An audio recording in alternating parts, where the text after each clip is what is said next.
ये 8 लक्षण प्रकट होने लगते हैं जिसके ऊपर प्रभु की कृपा होती है। पहला, घोर अपराध करने वाले के प्रति भी दया की भावना, शांति पहला लक्षण है। भाव में भी पहले शांत भाव है। हमारे ऊपर श्री हरिजू की कृपा है, इसकी पहचान ये 8 लक्षण। पहला, शांति, अर्थात घोर अपराधी के प्रति भी गुस्सा ना आना, क्षमा करना, यह हरि की कृपा का लक्षण है। देख लो भाई, घोर अपराधी शब्द तो जाने दो, जरा सा प्रतिकूल हो जाए तो लाख समझाओ पर भ्रकुटी तनी रहती है। ईर्ष्या, द्वेष, मात्सर्य, द्रोह, ये उपासक के हृदय की विषय नहीं, ये तो गंदे विषयी पुरुषों के हृदय के लक्षण हैं। जहां ईर्ष्या है, मात्सर्य है, द्वेष है, द्रोह है, ये कुमति के लक्षण है, ये सुमति के लक्षण नहीं, ये हरि कृपा पात्र के लक्षण नहीं।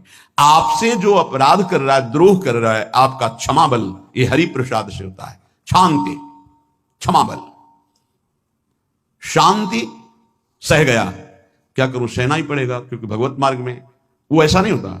शांति, बुरा ही नहीं लगा, हरि कृपा पात्र को बुरा ही नहीं लगा। उमा संत कहे यही बड़ाई, मंद करत जो करे भलाई, ये सीधा शांति की व्याख्या है। अपने यहां मंगल गान में, करत जे अनुशहन निंदक तिनहु पे अनुग्रह कियो, यह है हरि कृपा, यह है आचार्य कृपा, गुरु कृपा। अपराधी पर भी क्षमा का भाव होना, भला ऐसा है, अपराधी पर भी क्षमा का भाव होना, यह हरि कृपा पात्र में ही होगा, अन्य में नहीं।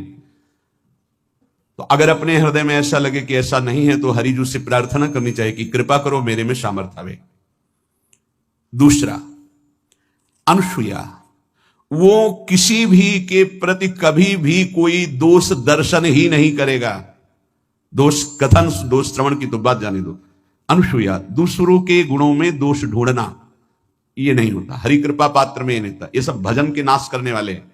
जैसे पहला अपराधी पर क्रोध कर देना, तो माया ने भेजा इसीलिए था कि तुम्हारे साथ व्यवहार ऐसा करे कि तुम क्रोध करो, क्रोध करोगे तुम्हारी ऊर्जा शक्ति नष्ट हो जाएगी, अध्यात्म में जो चलने की थी। और कहीं तुमने संकल्प कर लिया तो भजन शक्ति नष्ट हो जाएगी। तो अगर भजन बल है तो गया, जरूर उसको दंड मिलेगा, पक्का मिलेगा, 100% मिलेगा, लेकिन आप खाली हो गए।